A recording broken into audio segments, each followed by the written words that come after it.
अस्सलाम वालेकुम, मैं हूं डॉक्टर ज़फ़र इकबाल लोधी। आज हम बात करेंगे जिनके गुर्दे ख़राब हैं, डायलिसिस वाले पेशेंट या उनका यूरिया क्रिएटिनिन बढ़ जाता है, तो इस पे बात करेंगे क्योंकि आजकल ये इतनी ज़्यादा तादाद है जिसकी यानी समझ से बाहर है, और वो इतनी ज़्यादा बड़ी तादाद में दो बुनियादी रोल जो है वो हमारी गलत ग़िज़ाओं का तो है, लेकिन इसमें बड़ा रोल ये है कि उसकी बुनियादी वजूहात को समझने से कासर है हमारे जो इसके माहिरीन हैं।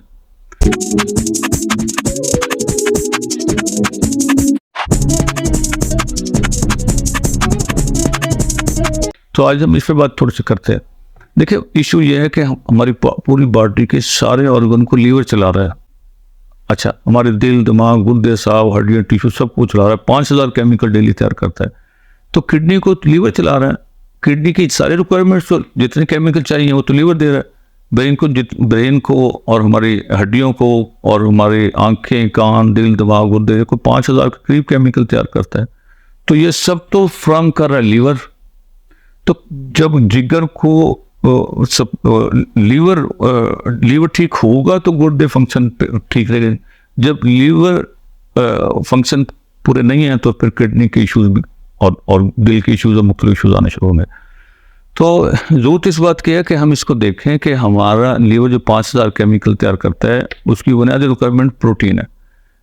अब जब उसे प्रोटीन मिलेगी तो 5000 केमिकल सही बनेंगे, लीवर को प्रोटीन नहीं मिलेगी तो 5000 केमिकल अनबैलेंस हो जाएंगे। अब हमारे क्या करते हैं कि सबसे पहले क्या करते हैं कि उसकी प्रोटीन बंद कर देते हैं, और कहा जाता है कि जिसकी प्रोटीन खारिज ज़्यादा हो रही है। हम ये कहना चाहते हैं कि प्रोटीन खारिज नहीं हो रही, उसको लीवर को प्रोटीन पूरी नहीं मिल रही है। तो अब क्या हो रहा है कि लीवर जो है वो मुख्तलिफ जगहों से, हड्डियों, टिश्यू से और मसल से प्रोटीन लेके वो बॉडी को दे रहा है। और जब वहाँ से ले रहा है तो वो जब टेस्ट किया तो उसमें प्रोटीन ज़्यादा आ गई, हालांकि वहाँ तो प्रोटीन की कमी का शिकार है वो।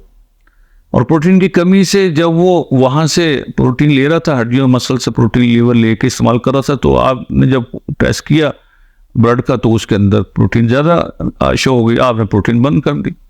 अब क्या होगा, धीरे धीरे और आस्ता आस्ता क्या होगा कि लीवर को प्रोटीन आपने बिल्कुल बंद कर दी, रही सही भी। अब लीवर की जो और फंक्शन है वो भी अनबैलेंस होना शुरू हो गया। ठीक है, अब हार्ट और दिल, दिमाग, गुर्दे, साफ और शुगर लेवल ऊपर चली जाएगी। जैसे प्रोटीन लो होगी तो कार्बोहाइड्रेट चली जाएगी ऊपर, शुगर ऊपर चलेगी। और प्रोटीन जब प्रोटीन कम लेंगे तो शुगर और इंसुलिन बढ़ जाएगी, वो एक और इश्यूज खड़े हो गए। इसलिए जरूरत इस बात की है कि हमने लीवर इसके जिनके गुर्दे खराब हैं उनके लिए उनको हमने प्रोटीन देनी बंद नहीं करनी। हाँ, ये प्रोटीन कौन से टाइप के होने चाहिए इस पर डिस्कस हो सकता है।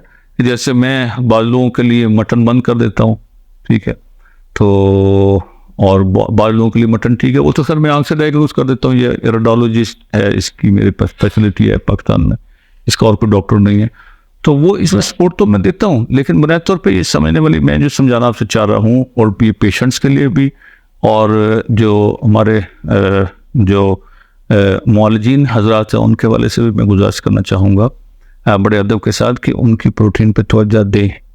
ठीक है, अगर डायलिसिस भी हो रहे हैं तो फिर उनकी प्रोटीन तो मैनेज करें ना, ताकि उसकी ओवरऑल सेहत तो ठीक हो। जब प्रोटीन नहीं मिलेगी तो लीवर को प्रोटीन नहीं मिलेगी तो लीवर बाकी फंक्शन अनबैलेंस करना शुरू कर देगा, और उसके बाकी पूरी बॉडी जल्दी से तेजी से नीचे जारी होती है, और वो आस्ता आस्ता उठ बैठने से का असर होता है, उसे सारे से उठाया जाता है, चलाया जाता है।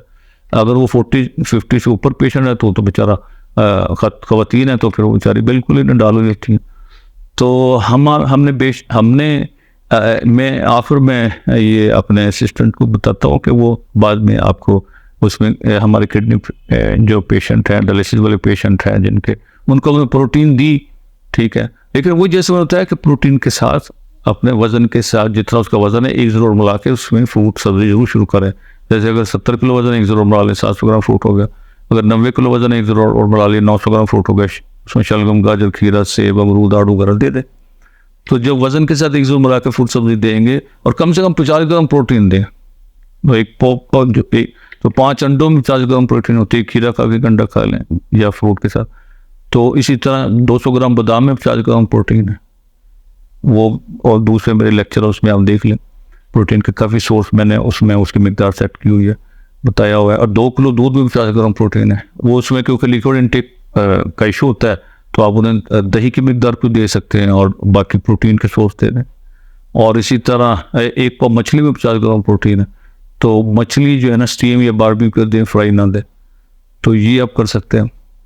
फिर जो है उसमें जो सेफ प्रोटीन है वो दे दें आप। ये जो मैंने 4-5 सोर्स प्रोटीन के बताए हैं, ये उसे देसी मुर्गी या मिश्री मुर्गी या गोल्डन दे दें, ठीक है। 200-250 ग्राम वो दे दें, या 100 ग्राम ये दे दें, 2 अंडे दे दें।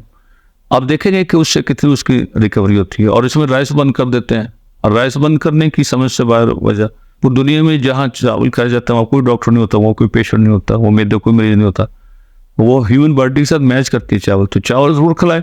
मैं भी आप क्लिप में दिखाता हूँ कि मैंने उन लोगों को चावल भी खिलाए और प्रोटीन भी दी, तो अल्लाह फजल हो गया, और उनकी यूरिया क्रिएटिनिन तेज से नीचे आता है। तो शाम को चावल का बेहतर टाइम है, दोपहर प्रोटीन का, और सुबह से 12 बजे तक फिर उन्हें फ्रूट का बेहतर टाइम है, ताकि प्रोटीन उसके लिए जो है वो मैदा तैयार हो जाए। सुबह से 12 तक वजन के साथ एक दो मिला के फ्रूट सब्जी दे दें, दोपहर प्रोटीन दे दें, और शाम को उन्हें राइस दे दें। रोटी, डबल रोटी, बिस्कुट, गंदम बंद करें कुछ अर्से के लिए। ये उसकी यूरिया क्रिएटिनिन और लीवर के फंक्शन को ख़राब करता है। तो ये जो पेशेंट्स हैं, जो किडनी पेशेंट हैं, जो नहीं आ सकते, वो इसको समझ लें, इसे फॉलो करें। और मेरे कुछ और लेक्चर जो हैं वो भी सुन लें, इसमें आपको फिर से और ज़्यादा फ़ायदा हो जाएगा। प्रोटीन से मुतल्लिक़, शुगर से मुतल्लिक़, और ब्लड प्रेशर, कोलेस्ट्रॉल और इस किस्म के और जो मेरे लेक्चर है। और वो जो घरों में हैं डायलिसिस वाले पेशेंट, वो उसे ये सुन के और पिछले लेक्चर सुन के गाड़ी फॉलो करें, मेरे पास ना तशील है। और जो मॉलजी नजर आते हैं, तो मैं आखिर में क्लिप जो देता हूँ उसको देख के तो अपने पेशेंट्स को प्रोटीन जरूर शुरू करें, ताकि उनकी ओवरऑल सेहत भी तो बेहतर हो और बाकी फंक्शन बेहतर हो। ठीक है, इंशाल्लाह फिर अगली वीडियो मिलते हैं। अस्सलाम वालेकुम। मेरा नाम मोहम्मद आकब है। मैं पहले पाकिस्तान आर्मी ਸੀਗਾ ਤੇ ਮੇਰਾ ਮੈਡੀਕਲ ਬੋਰਡ ਹੋ ਗਿਆ। ਮੈਨੂੰ ਉਹਨਾਂ ਨੇ ਵਾਪਸ ਭੇਜਤਾ ਇੱਥੇ ਪਿੰਡ। ਗੁਰਦਿਆਂ ਦਾ ਮੇਰਾ ਮਸਲਾ ਬਣਿਆ ਸੀਗਾ। ਮੈਂ ਡਾਕਟਰ ਸਾਹਿਬ ਕੋ ਆਇਆ ਬਾਅਦ ਚ ਹੁਣ ਦਵਾਈ ਲੈਣ। ਤੇ ਗੁਰਦੇ ਦਾ ਕੀ ਮਸਲਾ ਬਣਿਆ ਸੀਗਾ? ਗੁਰਦੇ ਜਿਹੜੇ ਆ ਉਹ ਉਹਨਾਂ ਦੇ ਉੱਤੋਂ ਪਹਿਲੇ ਤਾਂ ਉਹਨਾਂ ਨੇ ਬਾਇਓਪਸੀ ਖਿੱਚੇ ਤੇ ਬਾਇਓਪਸੀ ਕੀਤੀ। ਅੱਛਾ। ਉਸ ਤੋਂ ਬਾਅਦ ਸਰ ਇਹ ਬੱਚਾ ਬਿਮਾਰ ਹੋਇਆ ਤੇ ਇਹਨੂੰ ਡਾਕਟਰ ਤੁਫੈਲ ਸਾਹਿਬ ਫੈਸਲਾਬਾਦ ਕਿਡਨੀ ਦੇ ਸਪੈਸ਼ਲਿਸਟ ਆ, ਉਹਨਾਂ ਕੋਲ ਲੈ ਕੇ ਗਏ ਅਸੀਂ। ਤੇ ਉਸਨੇ ਇਹਨਾਂ ਦੇ ਰਿਪੋਰਟ ਕਰਾਉਣ ਤੋਂ ਬਾਅਦ ਉਹਨਾਂ ਕਿਹਾ ਕਿ ਬੱਚੇ ਦੇ ਗੁਰਦੇ ਜਿਹੜੇ 4% ਸਿਰਫ ਕੰਮ ਕਰ ਰਹੇ ਆ, ਤੇ ਅਗਰ ਤੁਸੀਂ ਡਾਇਲਿਸਿਸ ਨਹੀਂ ਕਰਵਾਇਆ ਤੇ ਇਹ 5-7-10 ਦਿਨ ਤੋਂ ਜ਼ਿਆਦਾ ਬਾਅਦ ਜਿਹੜਾ ਨਾ ਬੱਚਾ ਤੁਹਾਡਾ ਐਕਸਪਾਇਰ ਹੋ ਜਾਏਗਾ। ਅਸੀਂ ਬੜੇ ਚੱਲ ਫਿਰ ਵੀ ਨਹੀਂ ਸਕਦਾ ਸੀਗਾ? ਨਹੀਂ, ਬਿਲਕੁਲ ਚੱਲ ਫਿਰਨ ਦੇ ਕਾਬਲ ਨਹੀਂ ਸੀਗਾ। 2-3 ਬੰਦੇ ਅਸੀਂ ਚੁੱਕ ਕੇ ਲੈ ਕੇ ਆਏ ਇਹਨਾਂ ਨੂੰ। ਉਸ ਤੋਂ ਬਾਅਦ ਇੱਕ ਸਲੀਮ ਸਾਹਿਬ ਆ ਸਮੁੰਦਰੀ 'ਚ, ਉਹਨਾਂ ਨੇ ਸਾਨੂੰ ਡਾਕਟਰ ਜ਼ਫਰ ਇਕਬਾਲ ਲੋਧੀ ਸਾਹਿਬ ਦਾ ਦੱਸਿਆ। ਅਸੀਂ ਇਹਨਾਂ ਕੋਲ ਲੈ ਕੇ ਆਏ ਹਾਂ। ਇਹਨਾਂ ਦੇ ਕਲੀਨਿਕ 'ਚ 3 ਬੰਦੇ ਉਠਾ ਕੇ ਅਸੀਂ ਲੈ ਕੇ ਆਏ ਸਾਂ। ਤੇ ਅੱਜ 13 ਦਿਨ ਤੋਂ ਬਾਅਦ ਯਾਨੀ ਇਹਨਾਂ ਦੇ ਮਸ਼ਵਰੇ ਤੇ ਚੱਲਦਿਆਂ ਹੋਇਆ ਅਸੀਂ ਦੁਬਾਰਾ ਮੈਡੀਸਨ ਜਿਹੜੀ ਇਹਨਾਂ ਦੱਸੀ ਆ ਉਹ ਚਲਾਈ।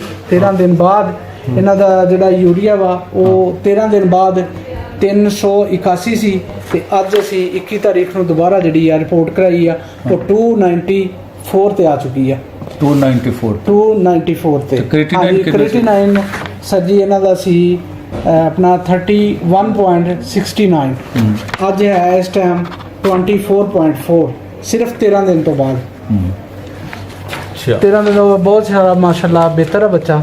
ਅੱਲਾਹ ਪਾਕ ਸਿਹਤ ਆਫੀਅਤ ਦੇ ਡਾਕਟਰ ਸਾਹਿਬ ਨੇ ਇਹਨਾਂ ਦੀ ਮਿਹਨਤ ਔਰ ਇਹਨਾਂ ਦੀ ਦੁਆਵਾਂ ਦੇ ਨਾਲ ਜਿਹੜਾ ਵਾ ਅੱਜ ਅਸੀਂ ਚੱਲ ਕੇ ਆਪਣੇ ਪੈਰਾਂ ਤੇ ਬੱਚਾ ਕਲੀਨਿਕ ਤੱਕ ਖਾ ਪੀ ਵੀ ਰਿਹਾ ਬਿਲਕੁਲ ਹਰ ਕਿਸਮ ਦੀ। ਬਿਲਕੁਲ ਨਹੀਂ ਖਾ ਸਕਦਾ ਸੀਗਾ ਜੀ, ਅੱਜ ਖਾ ਪੀ ਵੀ ਰਿਹਾ ਵਾ ਆਪਣੇ ਪੈਰਾਂ ਤੇ ਚੱਲ ਕੇ ਡਾਕਟਰ ਸਾਹਿਬ ਦੇ। ਤੁਸੀਂ ਵਾਲਿਦ ਸਾਹਿਬ ਮਾਸ਼ਾਅੱਲਾ। ਹਾਂਜੀ, ਮੈਂ ਜੀ ਉਦੋਂ ਬੜਾ ਮਯੂਸ ਸੀ। ਅੱਜ ਅੱਲਾਹ ਪਾਕ ਦਾ ਲੱਖ ਵਾਰੀ ਸ਼ੁਕਰ ਆ, ਬੱਚਾ ਆਪ ਤੁਰ ਕੇ ਆਇਆ ਬਾਹਰੋਂ, ਖਾਂਦਾ ਪੀਂਦਾ ਵੀ ਹੈ ਜੀ ਹੁਣ।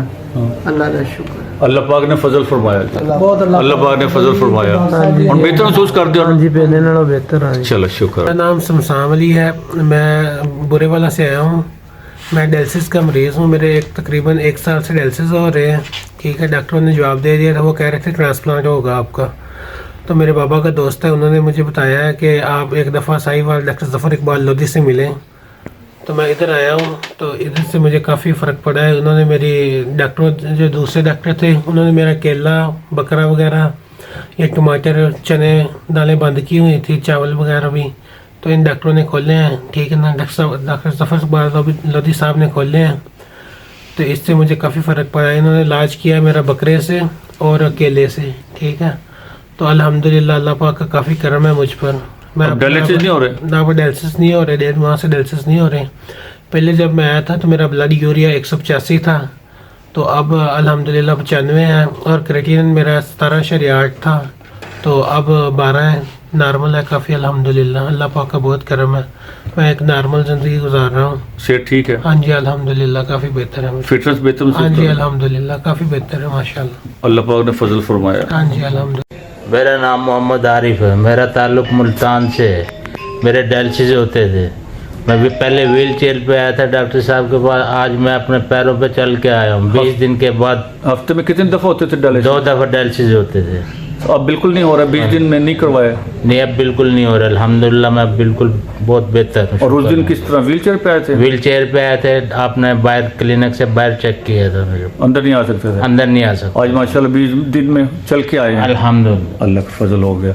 और यूरिया और क्रिएटिनिन जो है वो यूरिया और क्रिएटिनिन था 100, यूरिया था जो 176 था और क्रिएटिनिन था 10। तो 20 दिन बाद यानी कि यूरिया 146 पे आ गया और 30 कम हो गया यूरिया, क्रिएटिनिन 6 पे आ गया। कोई डायलिसिस नहीं हुई। बकरे का गोश्त और केले का दूसरे डॉक्टर ने मना किया था, वो आपने बताया, वो उसका इलाज किया।